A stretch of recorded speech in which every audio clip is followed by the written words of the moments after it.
Hey there, folks. Welcome to another edition of Time About the Movies. We're looking at the movies released on the weekend of August 25th, 1989. The last weekend of August. I'm getting the last little bit of free time I have before the Steel City Con contemplates my entire weekend coming up. I already did a review for Sonic the Hedgehog 2. If you want to go check that out, I'll have a link on the corner here. But you don't want to hear about that. You want to hear me talk about the movies of 1989. So let's take a look at the list here. And there's 8 movies here that we're looking at today. I think this is probably the biggest one I've done since the very first episode I did back on January 13th, 1989, of the movies that came out that weekend. But we got 8 movies here, and none of them really had much of a lasting impact. But some of them are good, some of them are not. But let's go ahead and take a look at the first movie, and that is The Package, starring Gene Hackman and Tommy Lee Jones.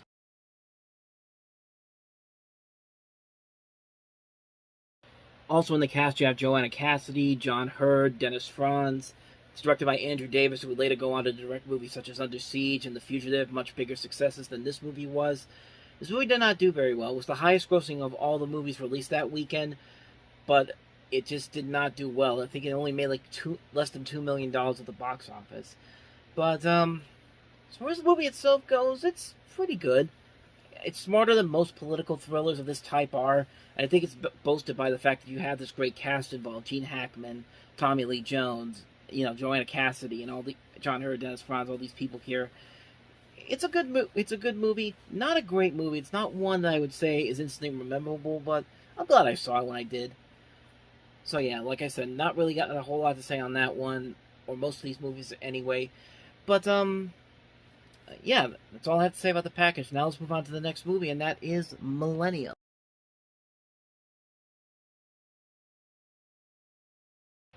Here's another one of those sci-fi movies that had a good concept, a good premise to it, decent cast. You got Chris Christopherson, Cheryl Ladd, Daniel J. Travanti, but other than that, it's not really memorable. There are some moments in here that I did like. I like some of the visual scenes in this movie. The visuals I think are okay. I like some of the sets that they have in here, but the script itself is just pretty generic for the most part. It doesn't really do anything to make it stand out on its own. It's just there. It's just another sci-fi film hoping to replicate the same success that Alien did and The Thing and all those other movies, but it just didn't work for me. So decent cast can't make the movie any good. So unfortunately, that's a pass. Let's move on to the next movie, and it's the John Belushi biopic Wired.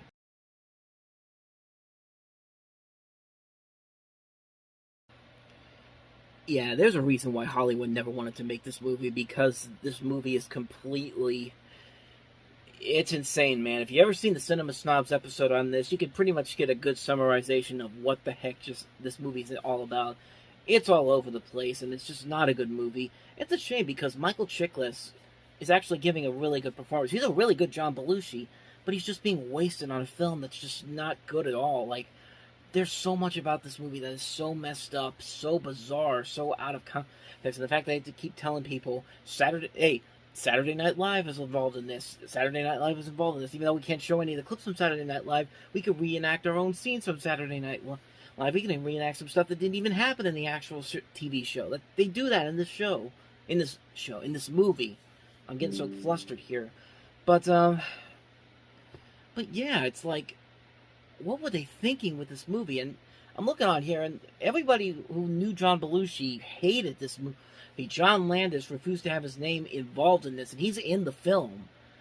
And he refused to say this because he just came, and they just changed his name to a generic director who looks exactly like Landis.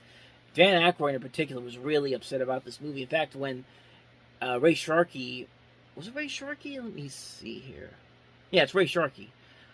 Yeah, when Ray Sharkey did Loose Cannons, Dan Aykroyd actually told him got him fired because of his involvement in this movie. And it just really goes to show you how much a lot of these people, even his wife, Judith Belushi, hated this movie, and even Bob Woodward himself I think, didn't like this movie. It's just like, what are you even doing? It's like, why would you even think that this was a good idea at all? Well, this has got to be one of the worst biopics ever, and I keep hearing they're going to make a new one with Miles Teller as John Belushi, but that was a couple years ago. I don't know if they're still making it or not, which I really think they should make a good biopic of John Belushi. You could do so much with that. But this movie, of course, doesn't do any of that. And it's a shame because, like I said, Michael Chiklis gives a good performance in this, but it's just wasted on a terrible, terrible script. One of the worst biopics of all time, Wired. There you go. Let's move on to the next movie, The Adventures of Milo and Otis.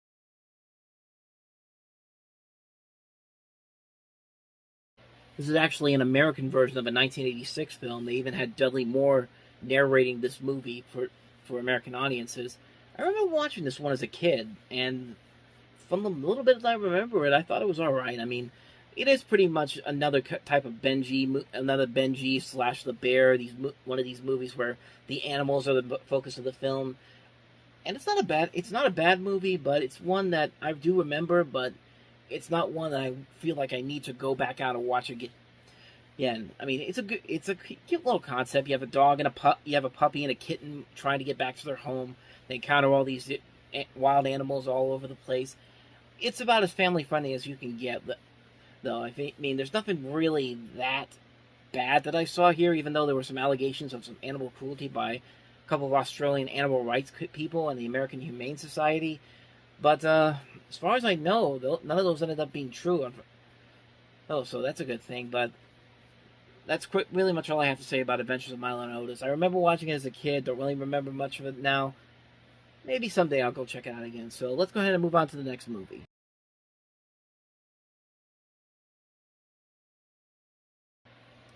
Yeah, talk about the very definition of a white savior movie. And this pretty much falls into that same category. And there have been white savior movies where this has been done a lot better. The Blind Side, The Help, recent films I'm thinking of. There's some other ones too, but this one is just so melodramatic and so forced. There's never anything about what you see in this preview that really feels like it's sincere, like they're really doing this to tell you something. It feels like they're really doing this so they can have a story to tell the people about how they were the hero of the story, helping this person out. But yeah, this is one that's really forgettable. It's got a great cast: Ali Sheedy, Virginia Madsen, Phoebe Cates, Treat Williams, Peter Berg's in this movie. But other than that, though, it's what you'd expect from a movie of this type. It's easily forgettable. It's too melodramatic. Its attempts to try to be this progressive movie just really backfires big time. And like I said, there have been movies like this that have been done a whole lot better than what they give us here. So that's my thoughts on Heart of Dixie. It's another forgettable movie. We just got past halfway through here. So on to the next.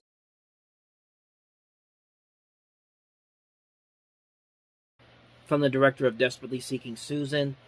Cookie is one of those movies where I think it's hardest in the right place. They've got a good cast here: Peter Falk, Diane Wiest, Emily Lloyd. But other than that, though, there's nothing really all that memorable about it. And this is a script by Nora Ephron, too, who at the time had just done When Harry Met Sally.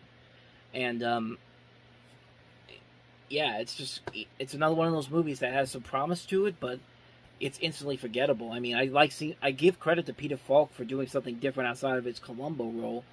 This definitely feels like something that's out of his league. But everybody else, like Diane Wiest, Emily Lloyd, this is pretty much what you expect from them. Not a bad movie, but not one that I'm instantly gonna want to watch again. So, on to the next film.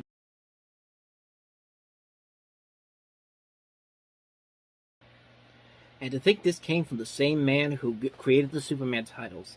No joke, this is directed by the man who worked and designed main titles for major movies, including Superman, and he also was a visual consultant on Predator, among other movies, and this is his lone directorial outing, and it's one of the ugliest things I've ever seen in my life. This movie obviously came out immediately after the success of Beetlejuice. Everyone was trying to cash in on that, but Beetlejuice at least was like a likable jackass. Everybody here in this movie is an annoying jackass. I'm not just talking about Howie Mandel, who's just super annoying in this movie, but everybody in this movie is annoying. The parents are annoying. The other kids are annoying. Fred Savage is annoying. It's just not a good movie at all. And this was written by Ted Elliott and Terry Rossio, who've worked on a number of movies in the past, including Aladdin, Shrek, Pirates of the Caribbean. Actually, those came after this. It's like, this is one of their first movies, and it's just like, thank God they got better, man, because holy crap, this was terrible. This was a lousy movie. I know a lot of people like it for nostalgia's sake, but I didn't get into it. I didn't get into it. This is just an even more annoying Beetlejuice. Beetlejuice was at least a likable, annoying asshole, but this Howie Mandel in this is just, ugh, not good. Not good at all. So, let's get on to the last movie.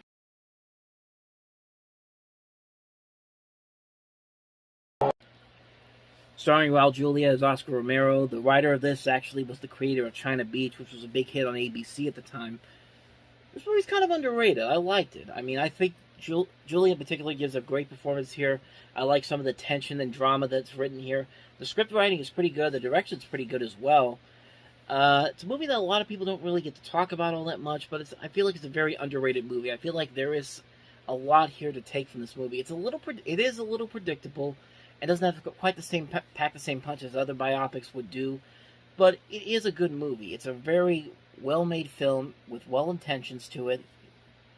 Do I think it's one of the best biopics of all time? Not really, but it's a good film. I say definitely check it out if you want to get a chance to see it. I should mention that some notable things about this movie. Alfonso Cuarón, who would really go on to direct films such as Children of Men and Babel. Oh, no, he didn't do Babel. It was another actor. Children of Men he did, and then Harry Potter and the Prisoner of Azkaban. He worked on an assistant director on this movie, so that's a little something, a little history for you if you want to be interested in that.